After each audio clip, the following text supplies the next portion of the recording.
And I'm going to say good morning, everybody. Happy, what day is it? Monday, the 26th. Hard to believe, right? We've got Jeannie around the corner. Mr. Felix. Thank you, thank you. So we made it. We made it through 2 weeks so far, right? Because it was a week from, it started the 6th, right, with Stellar. And then we had D-Day, as we know, the 17th. You made it throughout me not being here, right? You made it without me. How do you guys feel about that? It was amazing, right? Did you- I barely got any text messages. I'm really excited about that. I only got a couple and nothing really horrifying. So that was great. So I really was so proud of each and every one of you. And I want to thank you all for that. Really do. That was exciting. And I know Danny appreciates that he didn't get any really horrifying things. Good morning. So all of that is good and well. So we have lots to talk about to cover today. So I'm going to jump right in. We're going to keep adding people. One thing is, how many of you, by a show of hands and virtual hands, are going to G&E? G&E. Oh, I love the G&Eers. Okay. We're all discussing what to wear, which is always, of course, what we all panic about. Teresa's not panicking, and I love that. She's just being herself. I love that. I'm going to tell you, as a broker, I panic. I'm just going to be honest about it.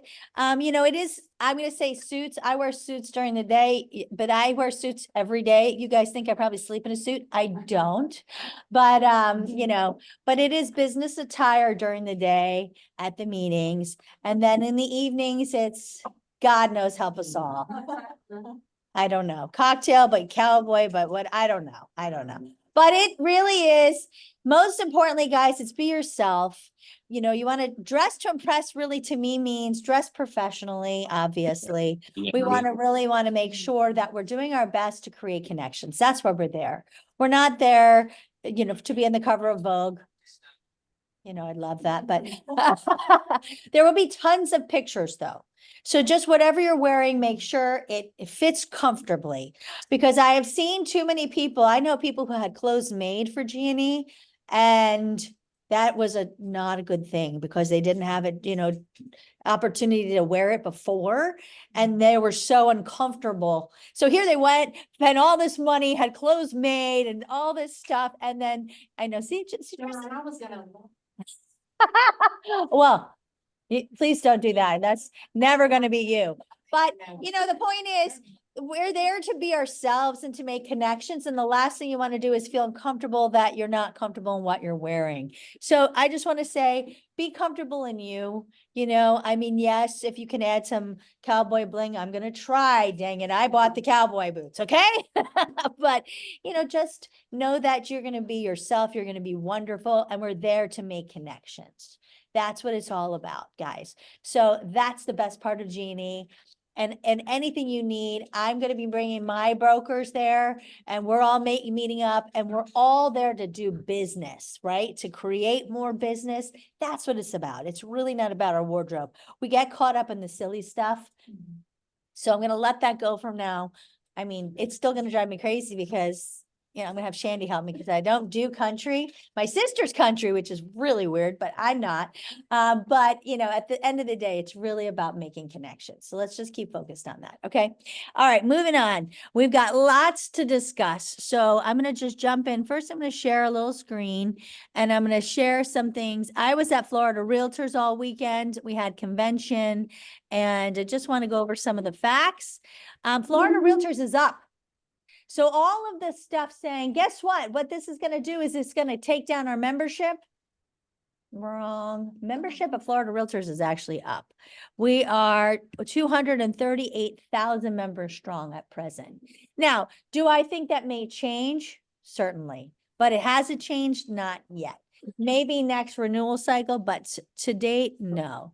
We have 13 districts, 51 local boards, 148 employees. We started in 1916. These are the facts of Florida Realtors, just so you know. These are some of the legislative issues that we've been dealing with, just so you can see. Here we go. Obviously, we know We've had commercial leases made easier in 2020, shielding realtors from lawsuits in 2021, and helping Florida. Can everybody mute if you're on? We don't live here. Okay, thanks. Or not? Okay, mute. There we go. Okay, and in helping Florida, let me see, let me just get that out. Floridians live local. That's the big thing. So if you guys know, their whole thing is hometown local, hometown grown.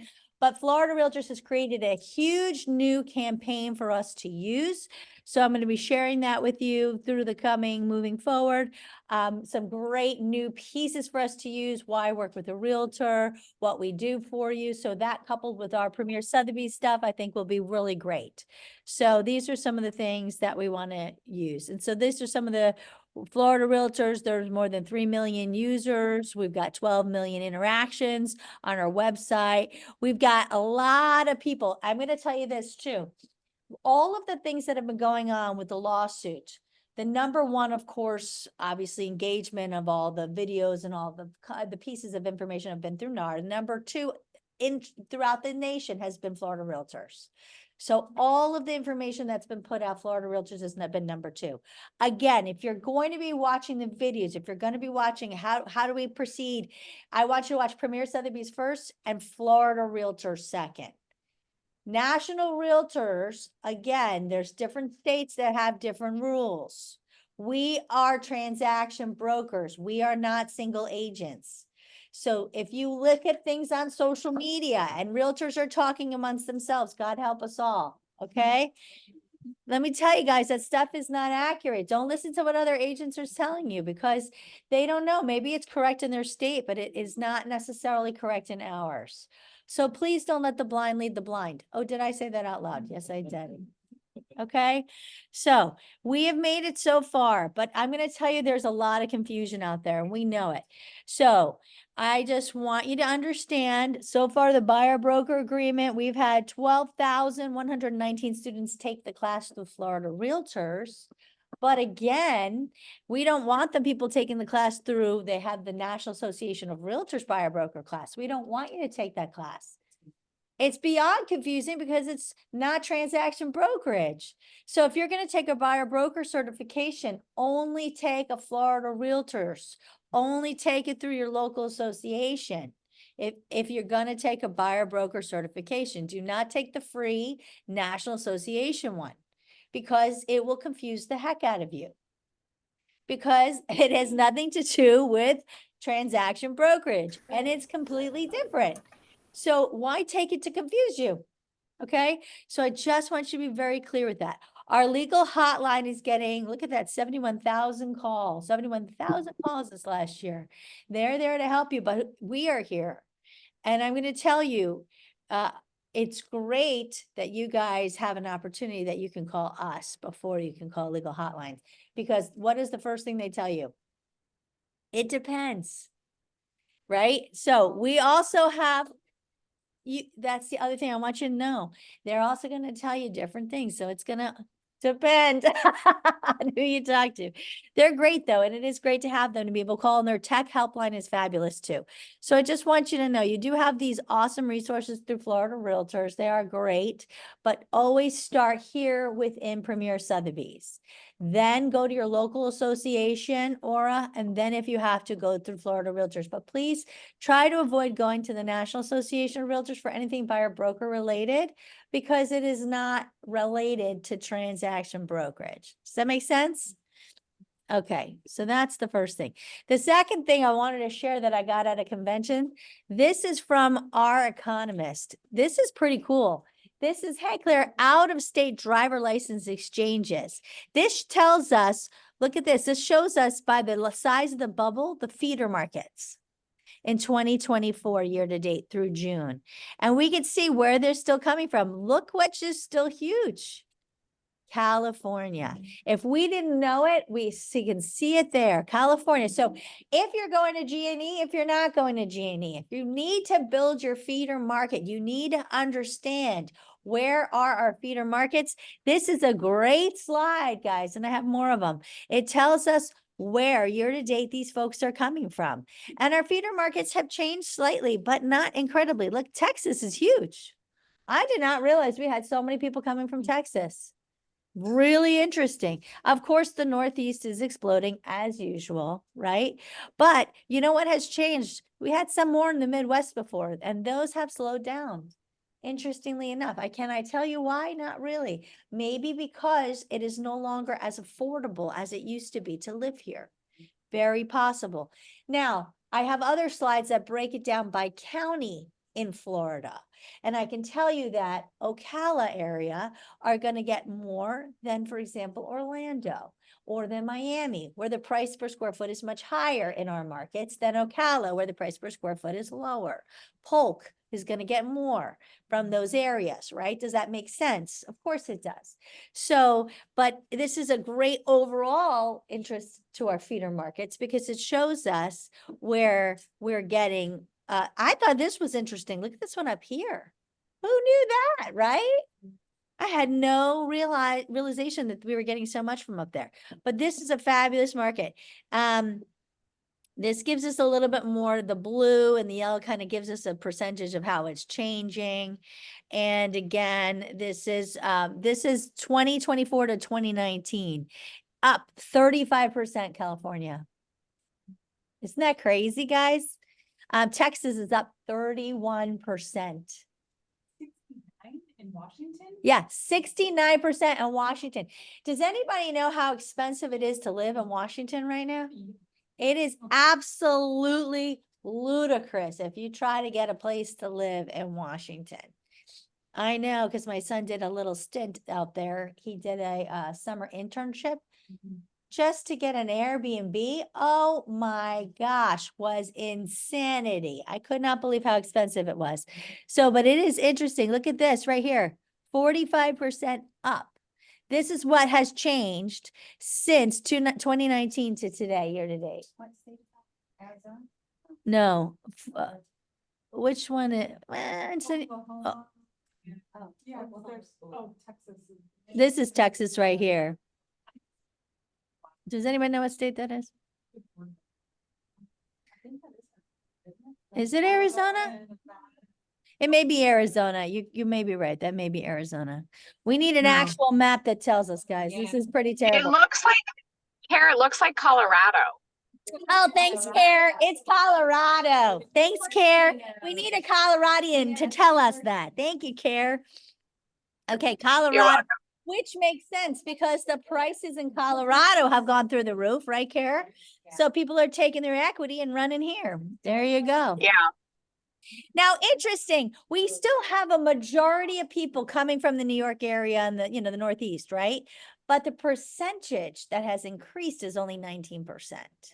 So we still have the largest majority coming from there, but still it's not percentage-wise growing because it's just showing us that these feeder markets are really opening up.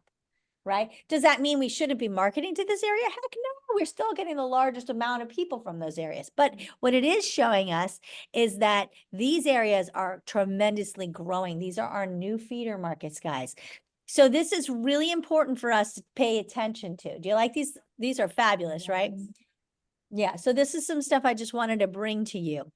Now, I wanted to bring to you some other really good stuff. Actually, I'm going to start sharing again. Actually, Carrie Bellish put a thing about the top cities that people are moving to. I love that.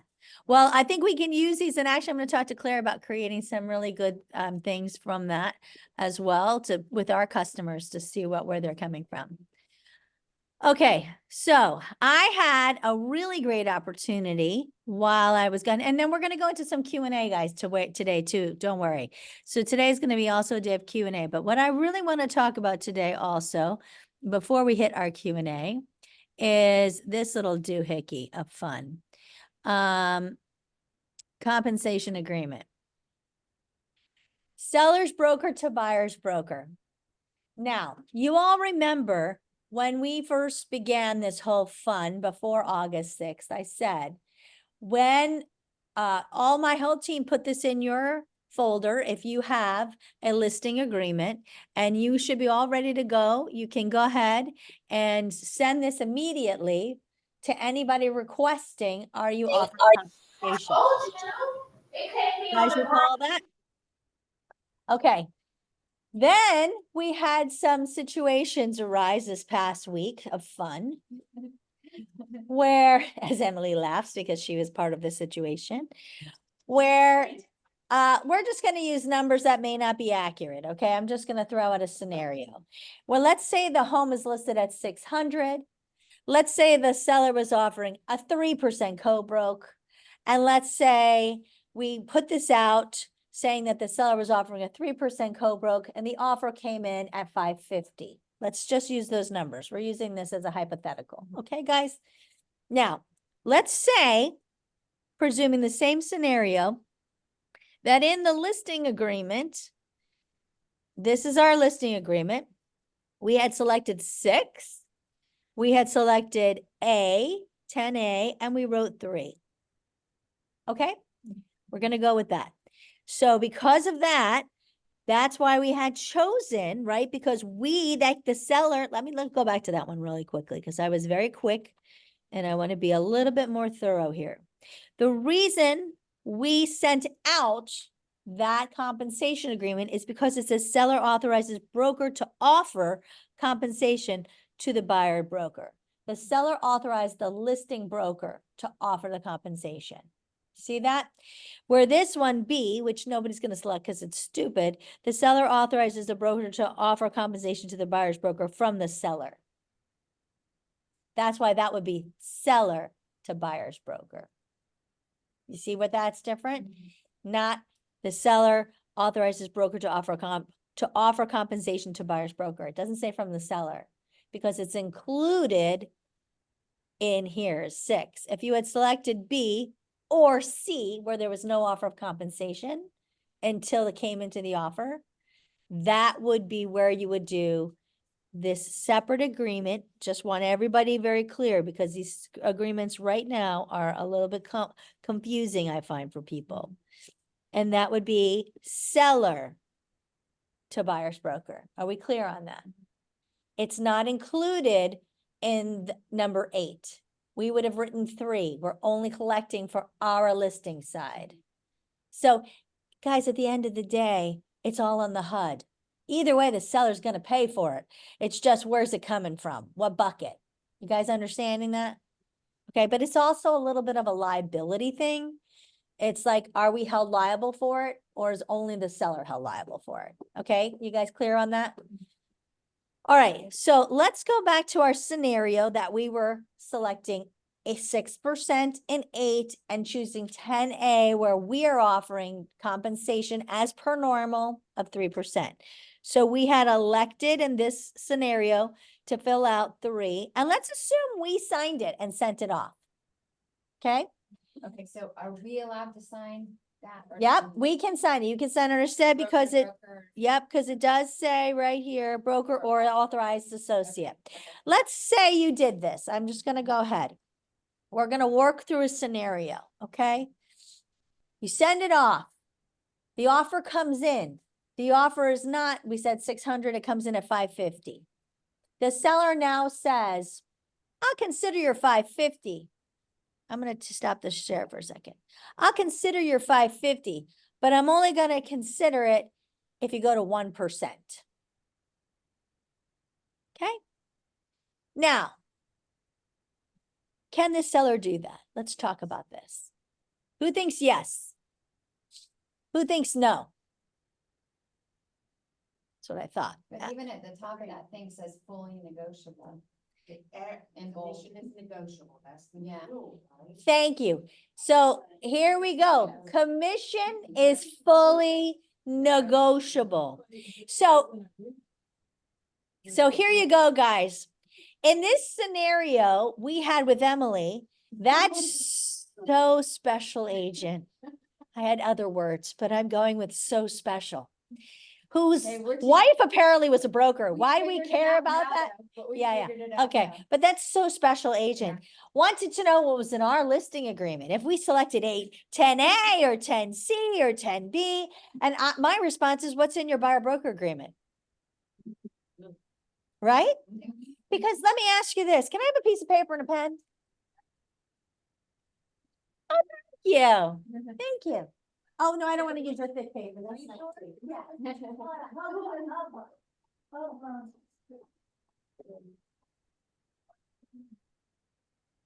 You need to understand something very clearly. This is something that people are missing, and it's really simple.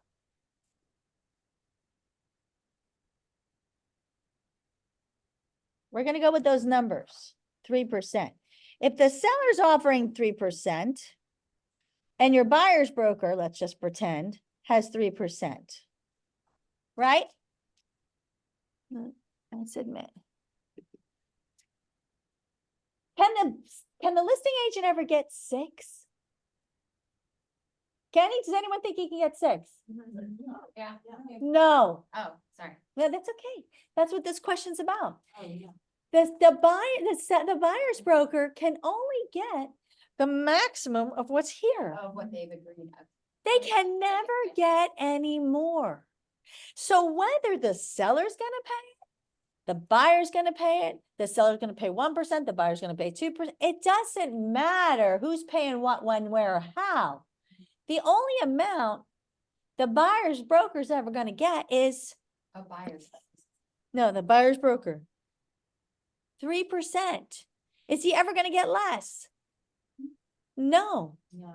He has a contract that says 3%, unless he does some other negotiation that we don't know about. Based upon his buyer broker agreement, he's guaranteed 3%.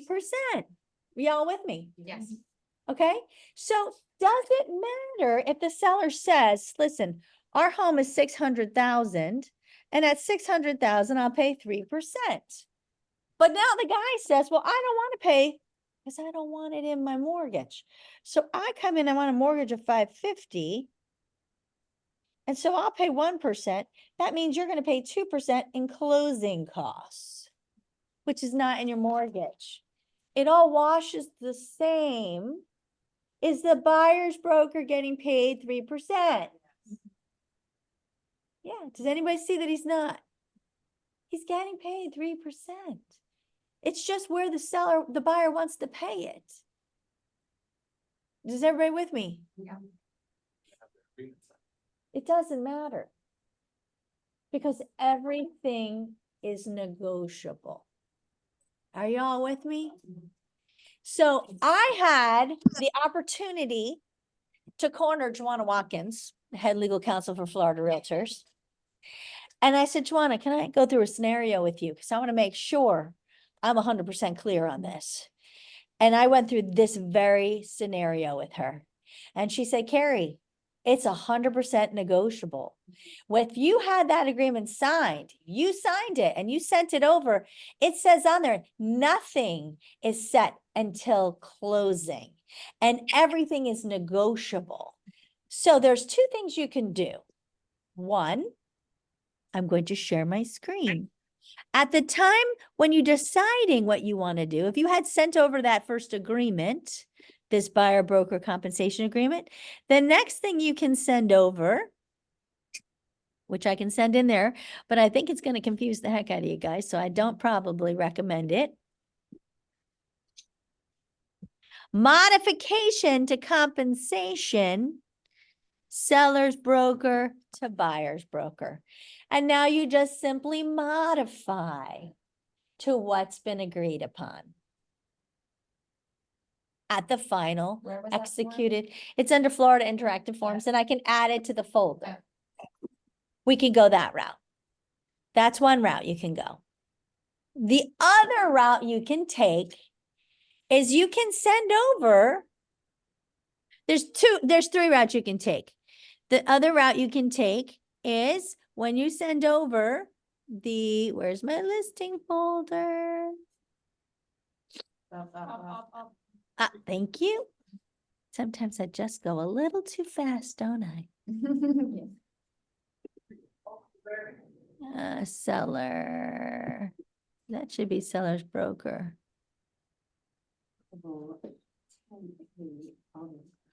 Listing folder. Why would that one be up for seller to buyer's broker? That's wrong.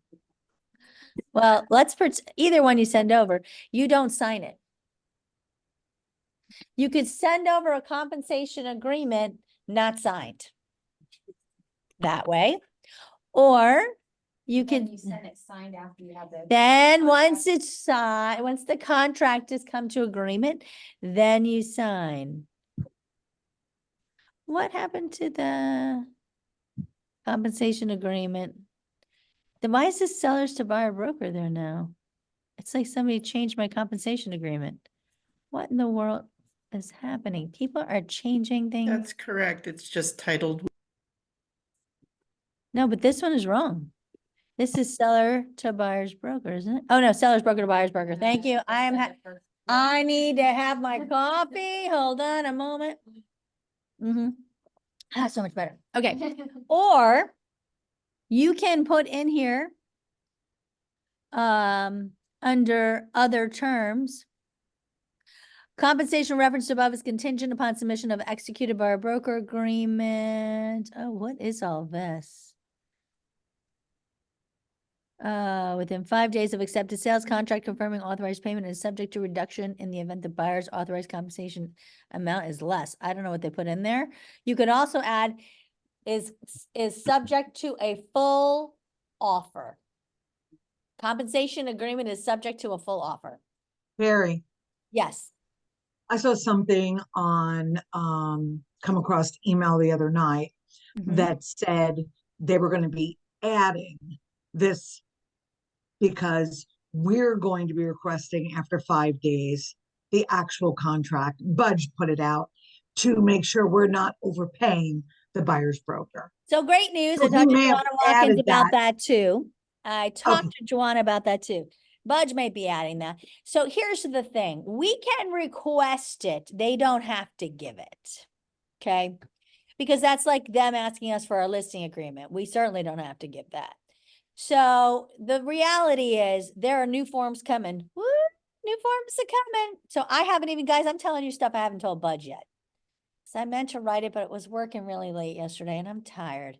So I will send it out today. But the reality is there are new forms that come in and the new forms are going to take care of the compensation part. And it's also going to take care of the request for the buyer broker agreement. And it will be a request from guess who?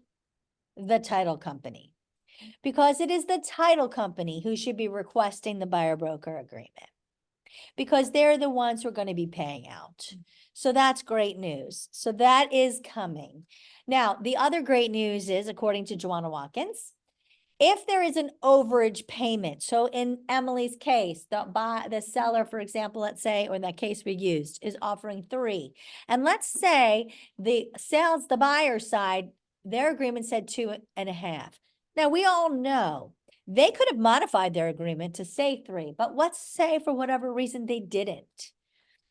If they were to get paid at 3%, because let's say they just told them, like the transaction fee, if they ask you, what's your transaction fee? You say, our administrative commission fee is $3.95, right? That's what we say, and it gets put onto the closing documents. Well, if they say, what is your buyer broker agreement fee? And you say, oh, it's 3%, but it indeed, in fact, was 2.5%.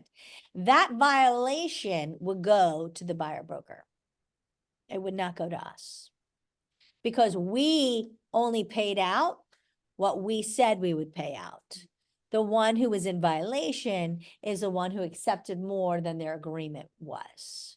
So that's the good news there on us as well. And those fines will be steep, by the way. However, there will be a new form coming out that will have to do with closing documents being requested, and it will be coming from title.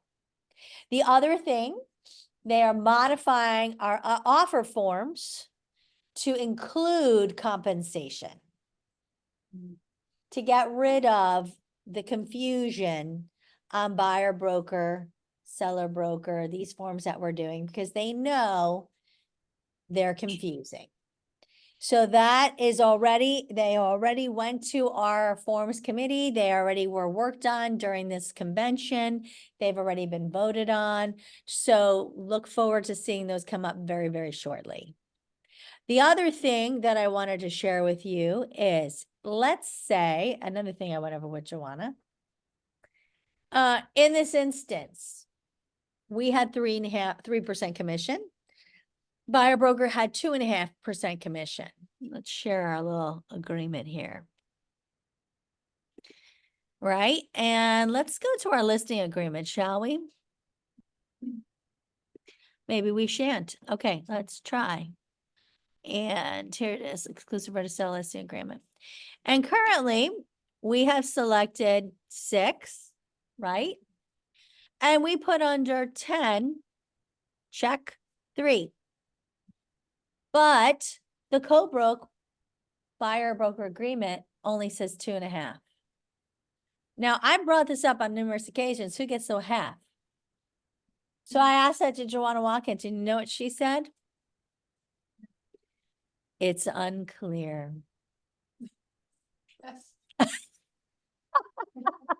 Nobody knows.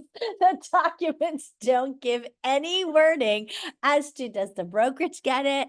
Does the seller get it? It doesn't say. I told you that because I read it 500 times. I'm like, what happens to it? Because back in the day, in the other listing agreements, it always went to us. And the way that's written is kind of written the same, isn't it? So she knows that, they know that, they're making a modification to that. So that, look for those modifications on the horizon because they're coming, and they will be simply another option to select. If in fact the co-broke where the buyer broker can't accept as much, who gets the difference? That will be something we have to make an election for.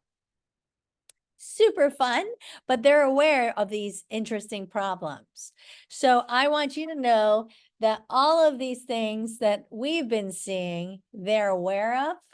They know that they're a train wreck and they're dealing with them. So we should be hopefully seeing them cured very shortly. Okay, I'm going to open the floor because Lord knows I'm sure you got them to questions. Hit me. Yes, Max. Carrie, No, it's Sue. one second. Go ahead, Max. Uh-huh. No, it wouldn't go to arbitration. In this particular moment, because it's in a gray area, we would have to make a decision between us and the seller. That's how it would be right now. Yes, next question. Who is online? It was Sue. I'm just not understanding why, as a buyer's agent, if you agreed to 2.5, but the seller's willing to pay 3, you just wouldn't go back to your client, say, hey, I have the option to get a little more money. Do you mind if we just amend the buyer's agency agreement so I can get paid what the seller's willing to pay me? I love you. You're so cute. You can, and it depends on your buyer. Your buyer might go, oh, you're so cute. I want it. Or I'll take half. Right? Let's be honest, guys. This is a real world. Where's your buyer from? I mean, that may very well be the case. The buyer might go, oh, there's more money? Great, let's split it. And listen, I'm going to tell you, that's why we never come in low. You always come in higher. If there is a potential for a bonus. Oh, and here's another thing I'm going to tell you too, which I also learned at convention. Here's a beauty. This is a good one. And you know what, Andrea and Line, are you on? Because you crack me up. You thought of this a long time ago and I thought it was ridiculous, but it is true. Nothing stops you from having multiple buyer broker agreements with the same person. But it might be, depending, if you're trying to show resale and you're trying to show new construction, to make your life a little easier, you may want to have one buyer broker agreement for resale and one buyer broker agreement for new construction, and just in the type of property, break it out. That way, the buyer broker agreement for the resale has a different buyer broker amount than the different amount for the new construction. And then based on which one they buy is the one we use.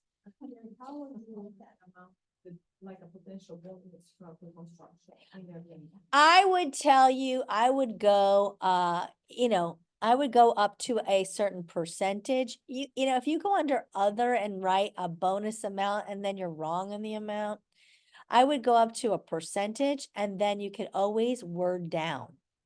But aren't we precluded from using percentages? I thought we could. No, we're gonna hit that as well. Thank you. Your buyer broker agreement is always percentages. In a buyer broker agreement, let's look at one, shall we? Let's all take a peek at one. And that is under Propel, and that is right here under Propel.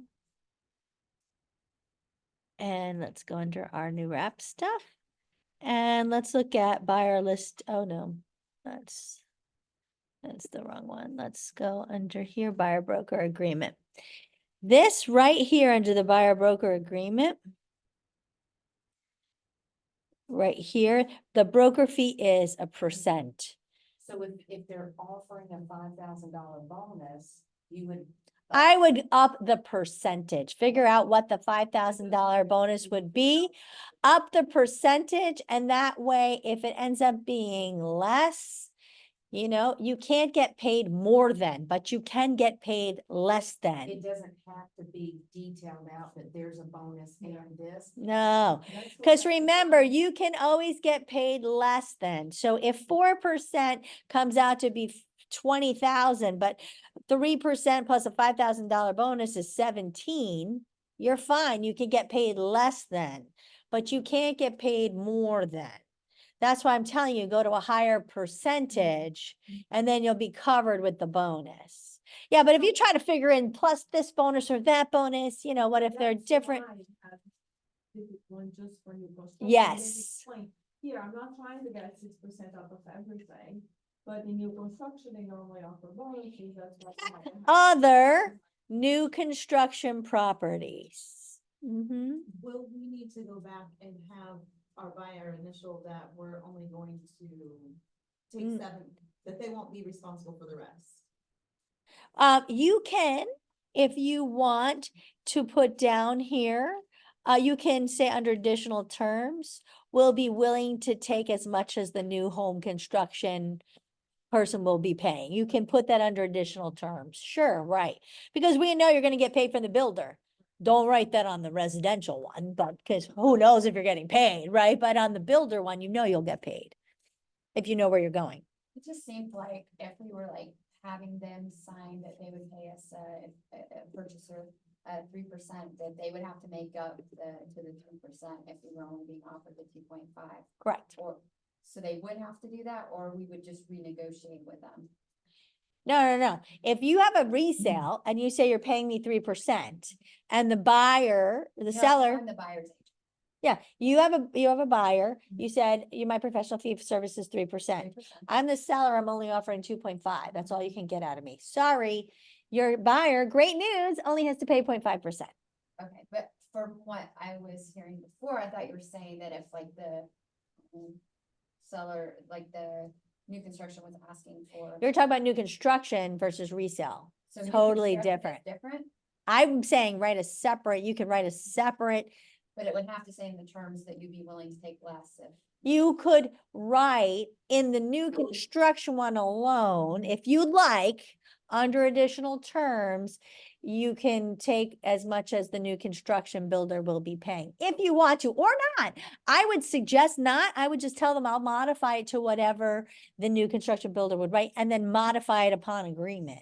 So you can't, because if they're taking less than what, Yeah. less than what our. Yeah. Well, I mean, what if they're taking, yeah, well, I don't know what builder would want to do that. Yeah. I don't know what builder would do that, but yeah, in my mind, guys, I try not to write any kind of stuff like that on your agreement.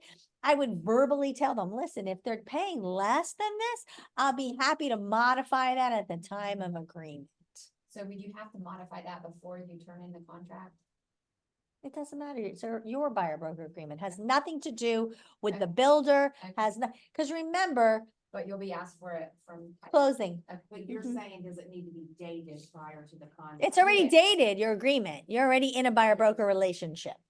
You would just need to. Yeah, put a how modification. much you're gonna be paid is, you're gonna have that turned in before you're gonna get paid.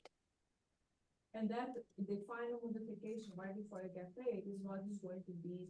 And that's a the different final form? number. So No, you the can initial modify date- that same form. Yeah. You modify the same form and just have everybody initial it. And the initial date, that Yeah. initial is what's going to be Yeah. the last part of the agreement. that's going to come. Remember, you're doing it in the favor of the buyer. You're not making it higher. It's always harder to get them to go up. That's why I'm saying if you start higher and you're making it better for them, they're happy to initial that sucker, right? Right. If it going the other way, it's much harder. Yes, Teresa. Okay, can you go back to the buyer's broker agreement? Sure. Happy to. Yep. So go down where it says if buyer related party immediate, that paragraph. Okay, Okay, so tell me about that paragraph. let's read it together, shall we?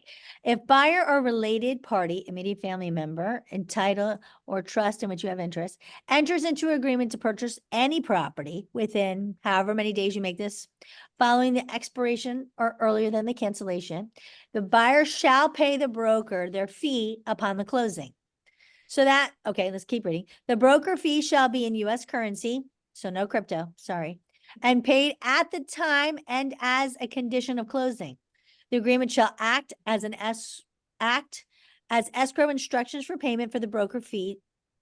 And the section 4 shall survive the expiration or early the cancellation of the agreement. The broker fee is whatever, 3% of the gross purchase price of the property as reflected on the final statement, plus our $395. Okay, so what is your question exactly? Say I put 90 days there, Yep. but we get to know each other, we don't like each other, and I let them out of this agreement. Well, if we've canceled the agreement, then it doesn't matter. That is different. This 90 days, what you're talking about, that is more like your protection period. So the term has ended, but they went into contract on a home that they saw with you during, it's just like, just like when you have a listing, same thing. Okay. Okay, it's your protection period. So if they're past my time. Right. And they've signed another agreement with someone, but they go back to a house. That they saw with you, and this contract, you're Yeah. covered for 90 days or whatever you wrote in there. That's what that's for. Okay, so, does anybody else have any other questions? I do want to hit on what's going on with Stellar, but before I throw that crazy into the mix, I wanted to, That was it. do you have a question about that, Lisa, or is that clear to you? When they sign it, Uh-huh. this is what I thought, right? It's not first, this is not just. Well, the protection period is for the properties they saw With you. with you. It's not for any properties they see after that. Yeah, it's for anything they saw with you. Yeah. So if they have another agreement with someone else and see properties, we have no. We're not. Yeah, because it's 90 days. Yeah, it's a protection period for things that they saw with you. Yeah, because it's, you can't protect them for, that would be like have your cake and eat it too. Of course, because your agreement's canceled, it's over. Yeah. Okay, next question. Somebody online to have a question? Yeah, so on that same note, Yeah. what if somebody, like, let's say you're working with a buyer and you think everything's good, you're going along showing homes, and then they start perhaps working with someone else? What if 2 buyer broker agreements are signed? Well, this is when we end up going to procuring costs. And Okay. that's something that if it's with another company, goes down to the board. And if it's Aura, because it depends on, let's say it goes to somebody that goes into contract and the other person's at Rousk, then it goes to Rousk. If it goes to somebody and they go under contract and they're at Aura, it goes to the board at Aura. So it depends on whoever puts in the claim. It depends on where the other agent is located with, where their board is, okay? So if we're all at Aura, we go to Aura. Now, Aura's process is simple. I could tell you Aura because I know very well about Aura.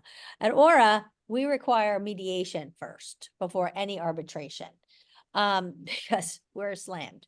So what would happen is mediation, we require you to bring all your documents. We have a mediator, hopefully a better one, done. And we sit together and we go through the facts of the case and we discuss, Okay, you have a buyer broker agreement, we have a buyer broker agreement. When was your sign, when was our sign? Because remember, code of ethics, you have to ask, are you in an exclusive agreement with somebody? So if Emily signed an exclusive right of, agreement with someone, let's say July 1st, and they signed it on July 30th, there's a code of ethics violation there, really, because they should not have signed with somebody else. And there's a second code of ethics if they put in a contract with somebody else, because the second code of ethics violation is you can't put in a contract with a person if they're in an exclusive agency agreement with somebody else. That's 2 code of ethics violations, which means, guess what?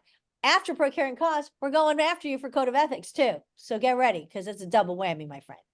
So that's one thing. Now, if they're both signed at the same time, that's tough. Carrie, Yes, this is Angela. I know. Hi. Okay, so all of these scenarios are absolutely going to happen. Of course.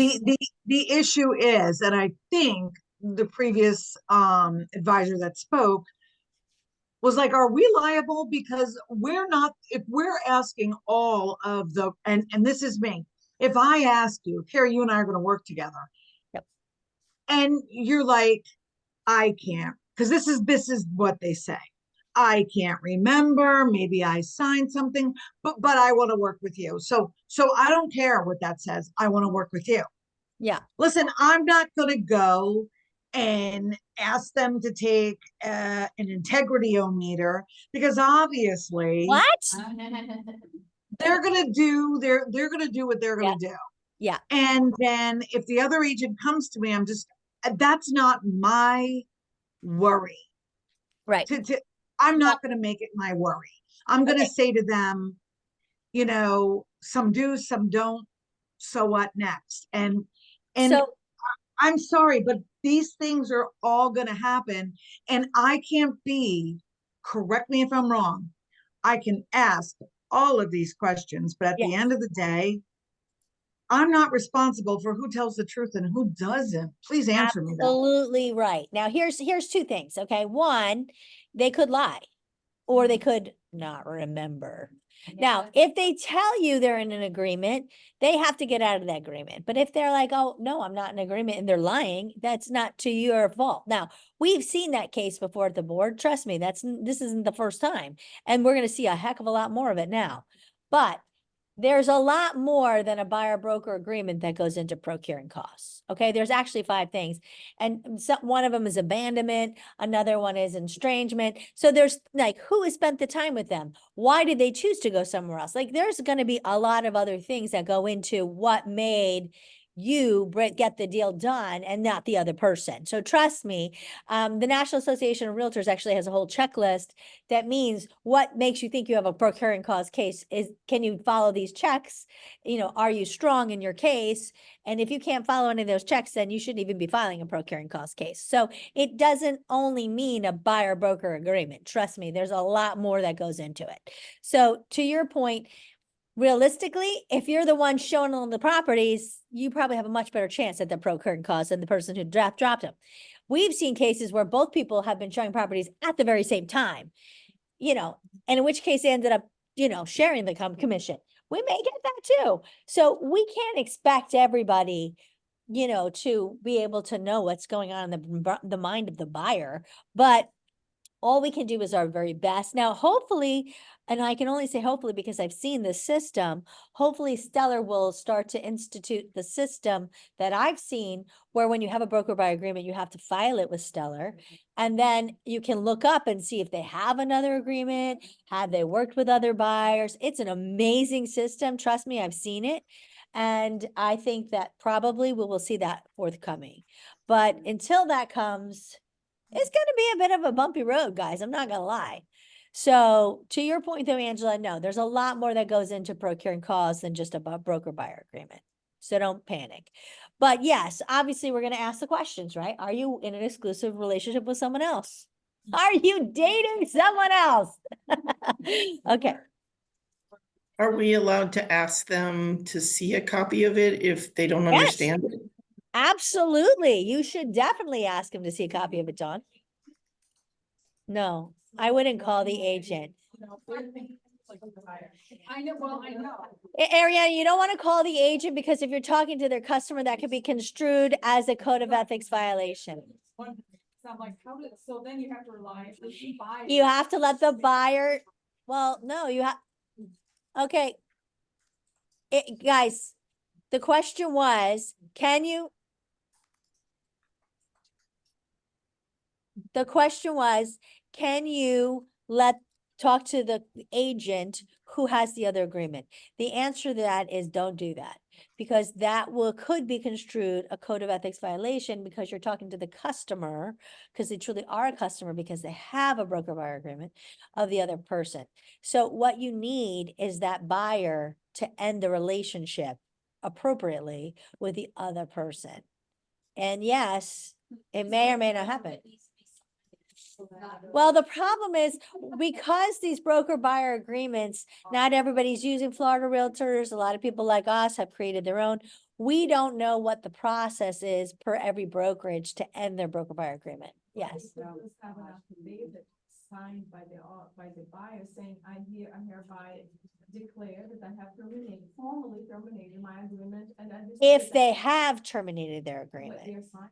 Their problem. Eh, At that point. yeah, but the other thing is if we get the buyer to sign that they formally terminated their agreement, we also could be putting the buyer, just so you know, in a situation where they owe 2 commissions. So we can't ask them to send us an email saying that they.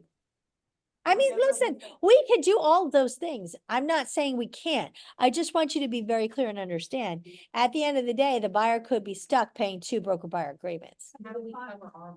Yeah, the buyer can be advised, listen, you have to cancel. Yeah. And just inform me and I The don't- better thing to me is to say, can you please send me your cancellation from the other brokerage? That to me would be the best thing to request, because if you're just saying, just send me something saying you canceled. And then, because what's gonna happen is the buyer's gonna turn around when they get slapped 2 commissions and say, you didn't tell me how to do it right. Now it's gonna be your fault. And that's the problem. But if you say, please send me the cancellation once you've received it, I'll be happy to start working with you at that time. Because other than that, I guarantee you, they're going to blame it on you when they're getting charged 2 commissions. That's what's going to happen, guys. So let's just be clear. All right. Now, because we're running a little lower on time, I do want to share a new wonderful, could be just interesting. So Stellar was getting a lot of complaints, interestingly enough, about the buyer concession fields. People didn't like that it wasn't going in public remarks. People didn't like how they were working. So they did away, or they're doing away. Tuesday is the date it changes, this Tuesday. So the buyer concession fields are changing. I know. One more change. I told you we're going to get used to change. Doesn't everyone love it? Okay. So essentially what's going to happen is now, and okay, let's be very clear. Buyer concessions are not broker compensation. And because of that, it cannot have a percentage because a percentage invokes the idea of compensation. It can only be a dollar amount, okay? Now, we all know a buyer concession could be used for anything. It could be used for closing costs. It could be used for renovation. It could be used for a buyer compensation because it's a buyer's dollar, right? They can use their dollars however they choose to use them. We all clear on that? Okay. So we had initially said, and let's look where it is. When you're in a listing presentation, or as I like to say, a listing conversation, remember section right here, C, under 3C, seller expenses. Seller will pay mortgage discount, closing costs, or concessions. This is the part it would be added to. So if you're in a listing conversation and you say to your seller, would you like to offer a buyer a concession? That is a dollar amount that now would be allowed to be shown, this is the crazy part, in public remarks. And the dollar amount is allowed to be shown in public remarks. So you could say the seller is offering $10,000 towards buyer concession. It can be in the public remarks, it can be in the realtor remarks, it can be in both. But it cannot be a percentage. I mean, if you said 50,000, it depends. It'd be commensurate with the price of the house, I'm sure. Now, I guarantee you people are going to be using this in lieu of compensation. So mean. I know, yeah, I you know, Have a $500,000 home, it's 15,000 income tax. I know. I guarantee you. And I think with this happening, because the thing is, guys, this is it. Let's be honest. If 15,000 is what, 3%, right? If the buyers agreed to pay 3% or 2% or 2.5% or whatever they have agreed, it's coming out of their closing costs. If they choose to put it factor it into the contract or not, either way, they're paying it. Like we just said, whatever side of the HUD it goes on, doesn't matter. It's on the HUD, right? Are we clear on that? So my point being, it's just simply a matter of, you know, whether or not they choose to use it in that manner or not. So I'm interested to see if this gets shut down quickly, because I guarantee this is going to be a way that people are going to be using it to show the seller. I hate to say it's participating because that's not what it's supposed to be, right? But do I think it's going to probably end up looking like that? Probably. So, and in public remarks of all places, I don't know, but that's what's going to happen. Mark, what's your question? Wanted to get clarity on a potential Okay. situation. Let's Uh-huh. say I'm representing a buyer. Buyer broker agreement says the service fee is 3%. Okay. We see a property, we request the commission agreement between the brokerages, and they send over 2%. But when we submit an offer, we counter with 3%. Now, we do not see the listing agreement. Let's say that seller's Wait, listing wait, wait, agreement. wait. I'm totally lost. All right, you're on the buy side. Mhm. You have a buyer broker agreement for 2%. 3%. Okay, 3%. You're submitting that with the offer? No, let's say we request the compensation between the brokerages. Okay, and they said And 2%. and they say 2%, and we submit an offer Okay. countering saying that they're paying 3%. Okay, Now got it. we cannot see, of course, their listing agreement, but let's say their listing agreement, the seller agrees to 2%. Right. Now, since the agreement recently signed is after the fact, the seller would still have to give the 3%, correct? Even though their No. listing agreement is different. No, remember, here we go. There's never any seller has to. So just take that verbiage right out of your vocabulary. The seller never has to do anything except for pay our listing agreement, which is another thing I need to talk on right after this. Seller never has to do anything. We can request it, we can negotiate it, and it has nothing to do with what's in the listing agreement.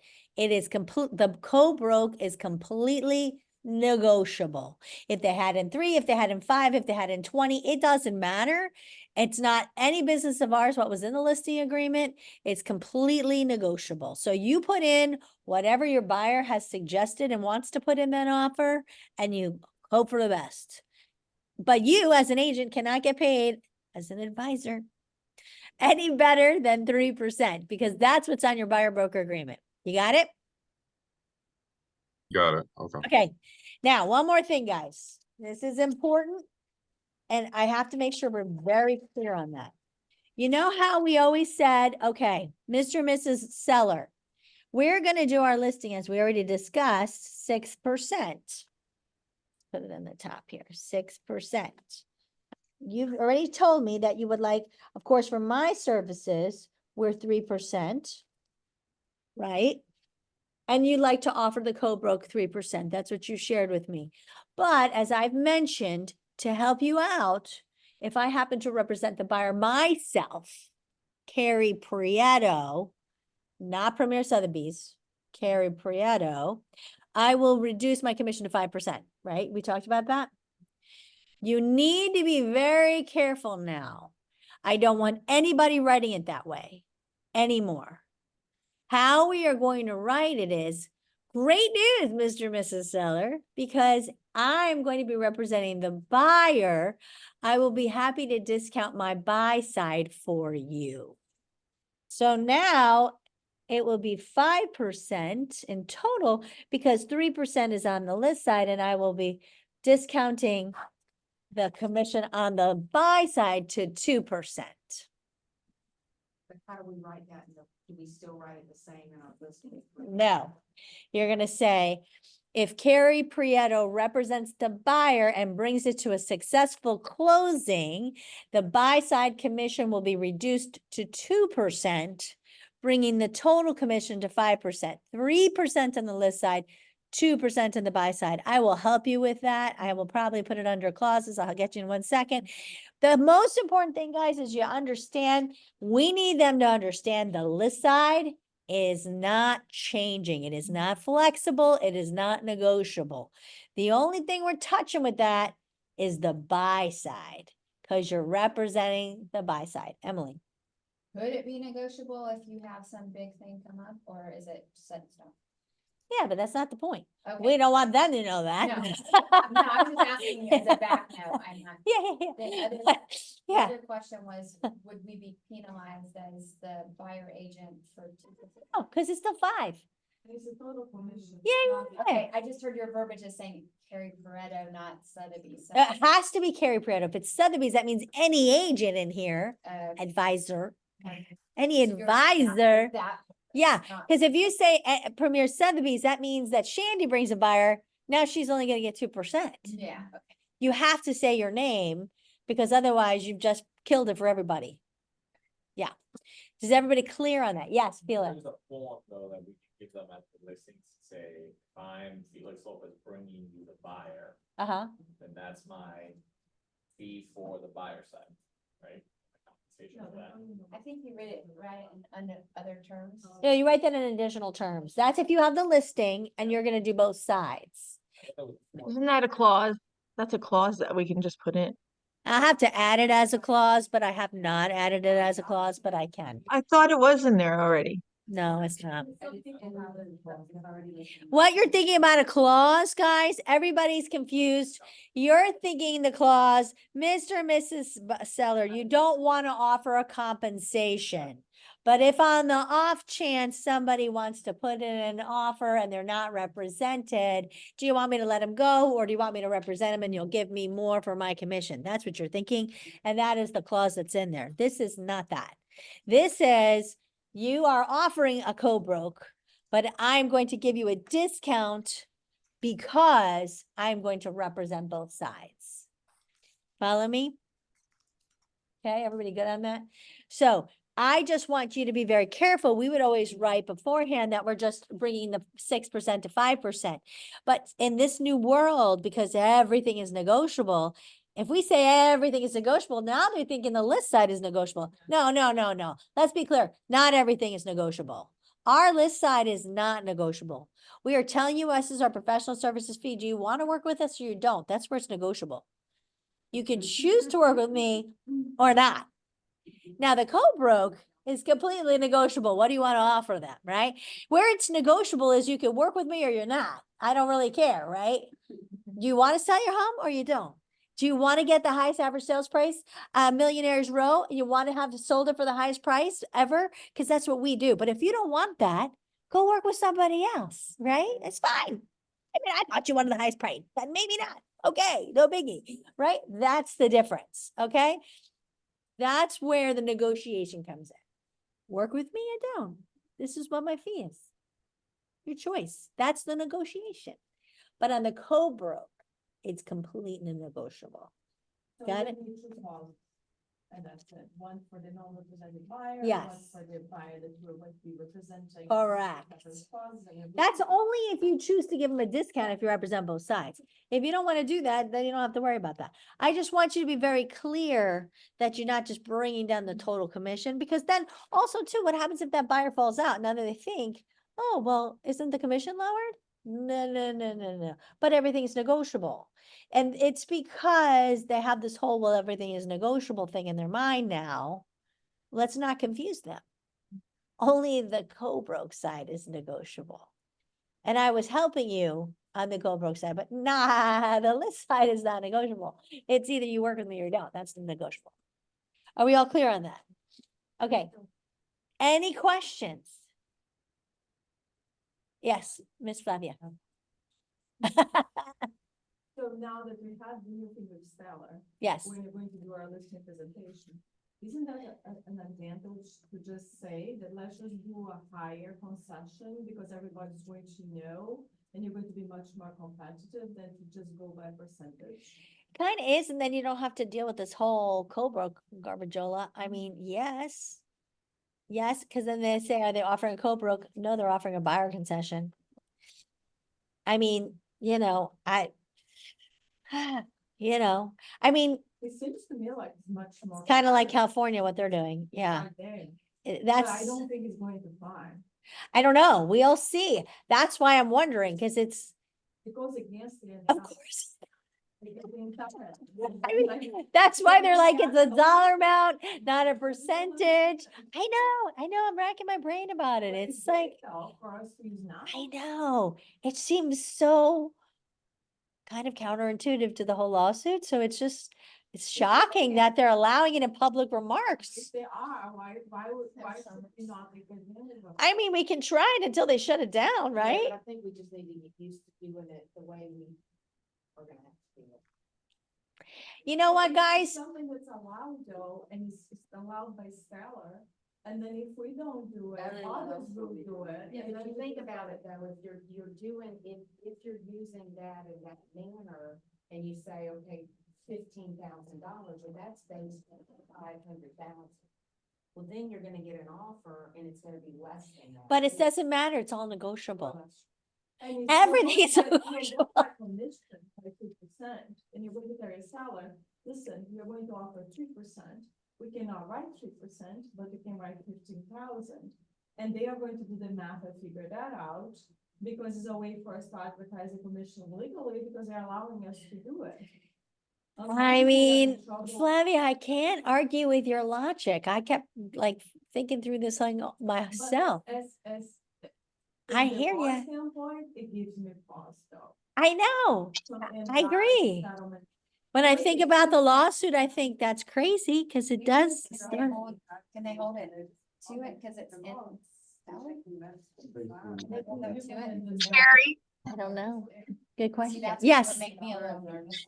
Carrie, yes. so question for you. So what Flavia is saying is basically if we put the wording in saying that so much dollar amounts is offered for the closing costs, Mhm. Buyer then concessions, you just said buyer concessions. or buyer concession, sorry.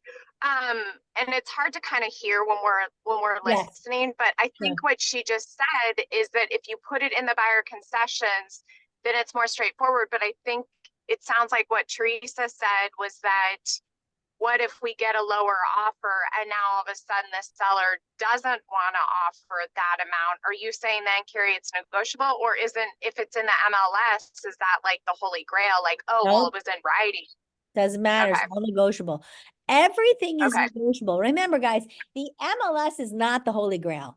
And this is what everybody needs to understand. The only thing was the holy grail for was for our commissions, which is no more. So the MLS is merely a way for us to show and share information. That is all it's for. So when people say per MLS and all that garbage, it means nothing, really. So when people are like, oh, it was wrong in the MLS. Okay.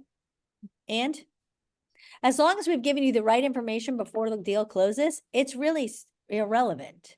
Because the MLS is merely a conduit for us to share information. That's why in each bottom of the page, it says you have to verify the information.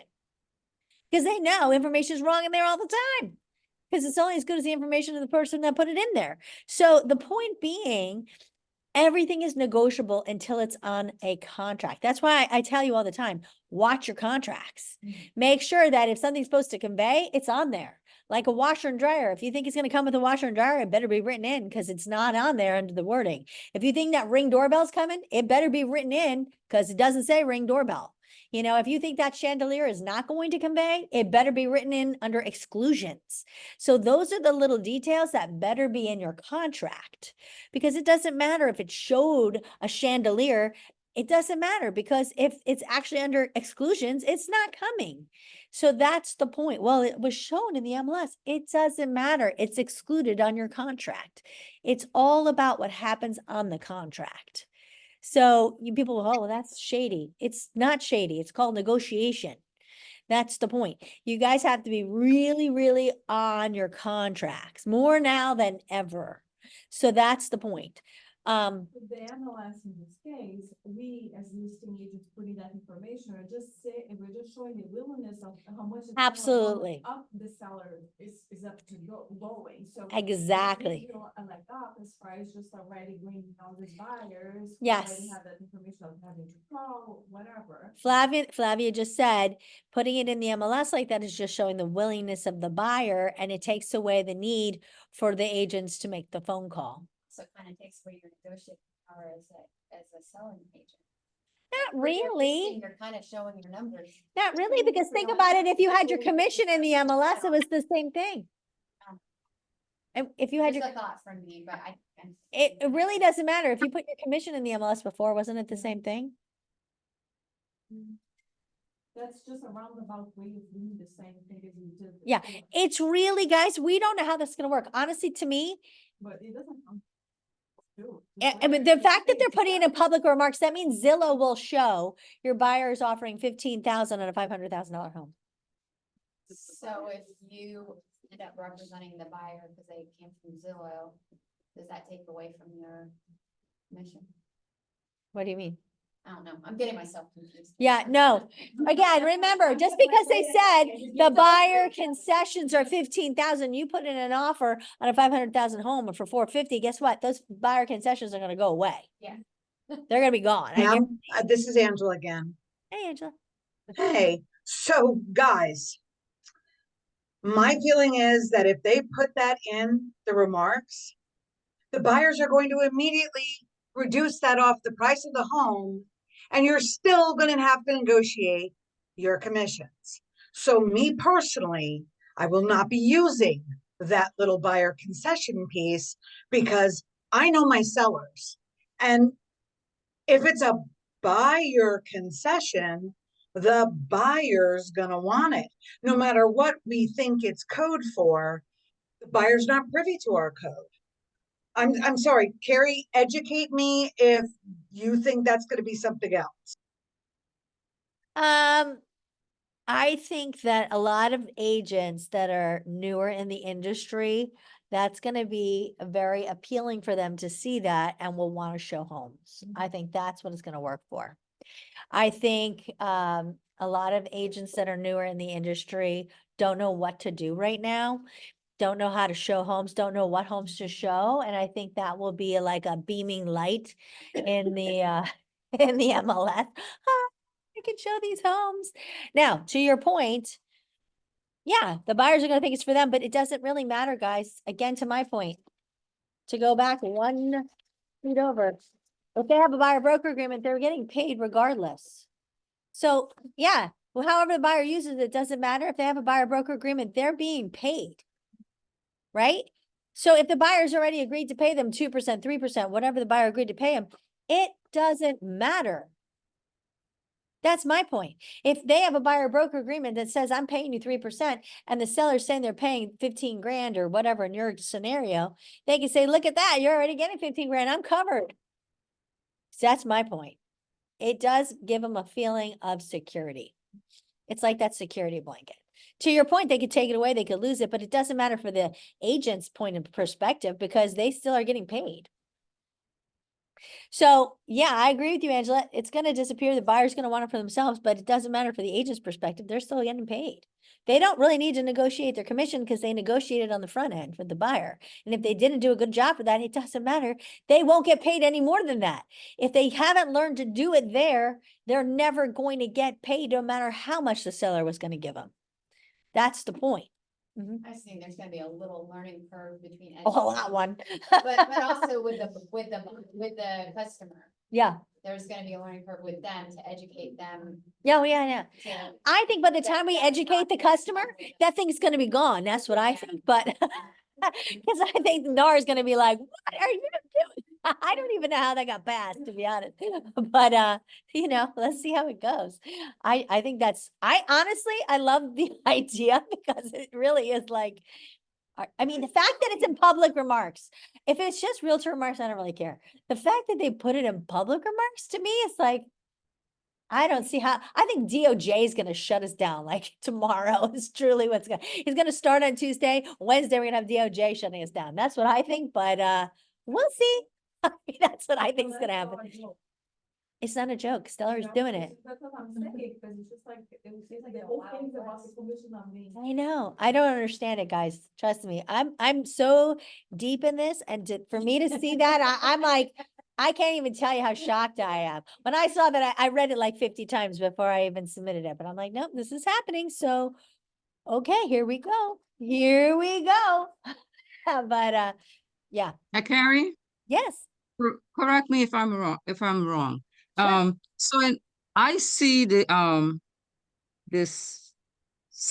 the concession, the buyer's concession, Uh-huh.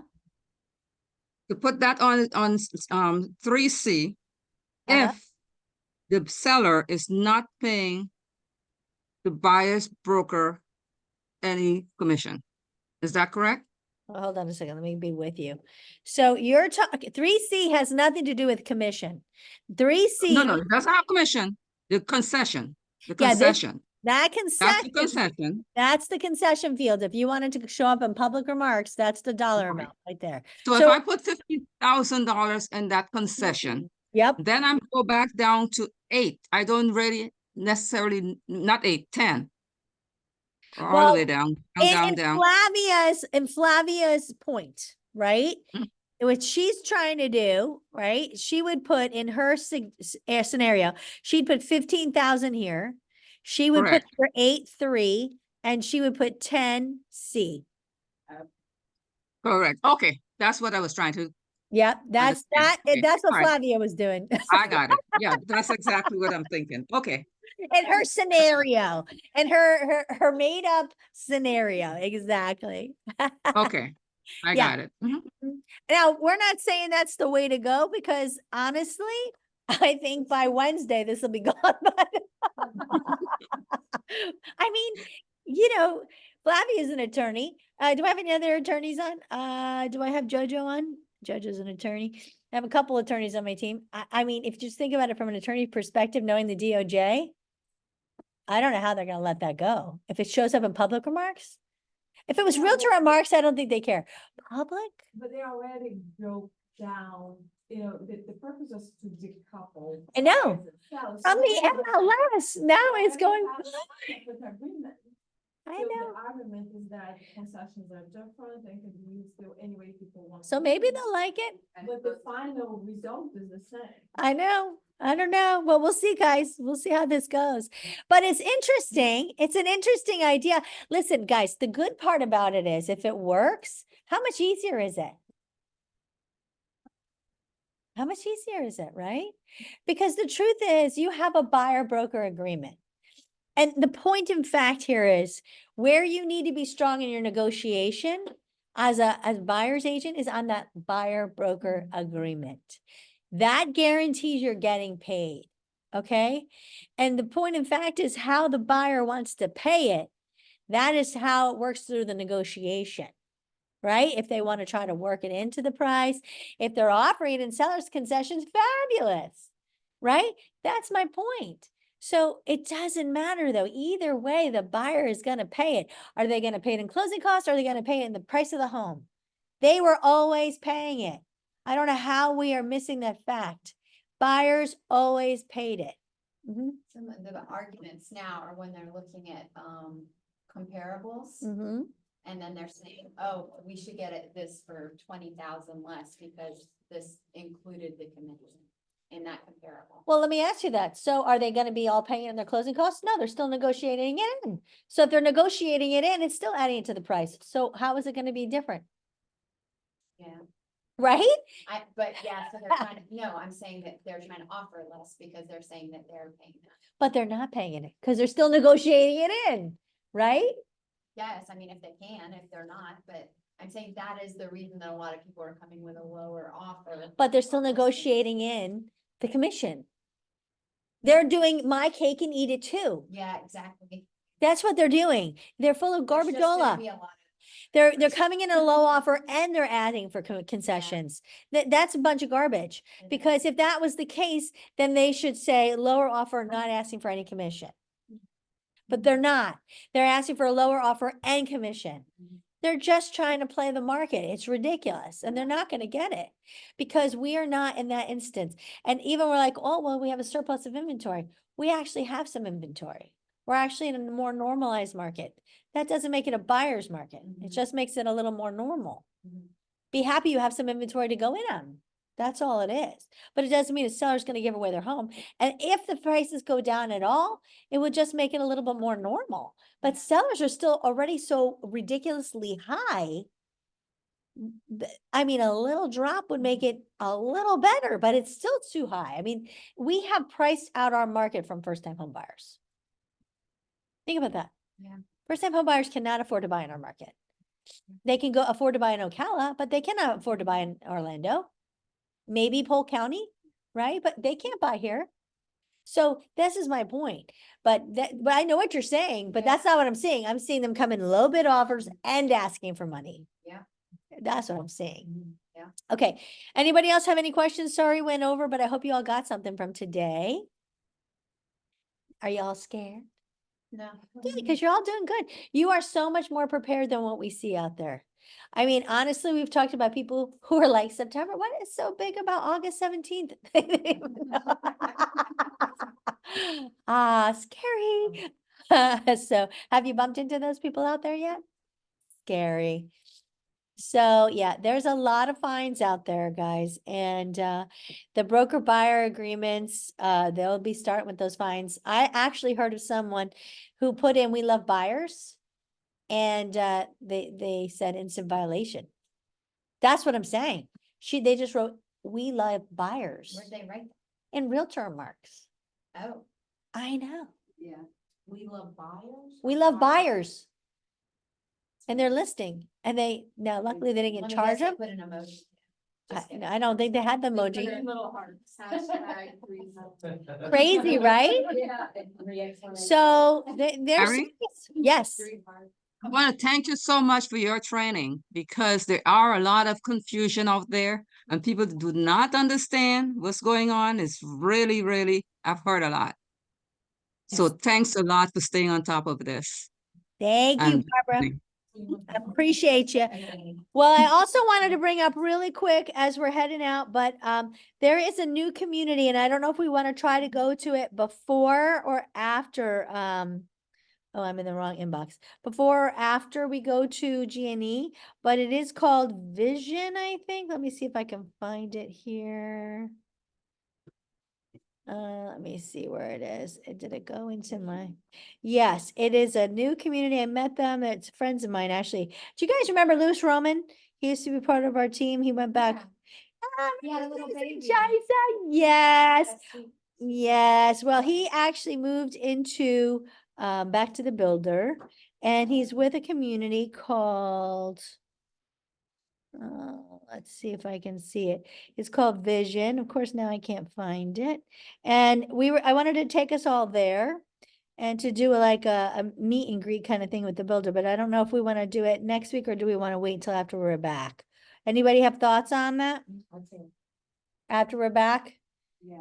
Yeah, you guys, I'll think after we're back and then we'll do like a little lunch and learn kind of thing over there. Yeah, he sent it to me now. Of course, I can't find it. Vision. Yeah, do you know it? Yes, I do. You want to tell me a little about it? Because I can't find it from him. God help me. It's Vision is a resort and spa and I think it's close to Disney somewhere. It is. Mm-hmm. Yeah.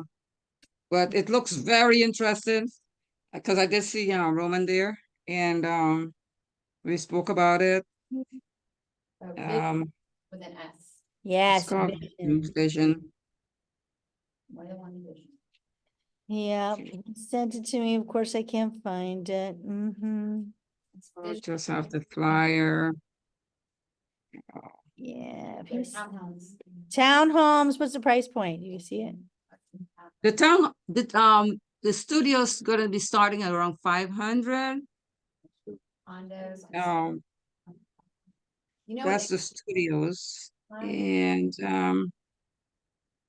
yeah, let me see here. Reflection. No, what's that one, that Daniel sells? Oh, Magic Village? It looks a little bit like that. I can just. Of course, I can't find it. He sent it to me and maybe it went to my junk mail. I don't know. I can't find it.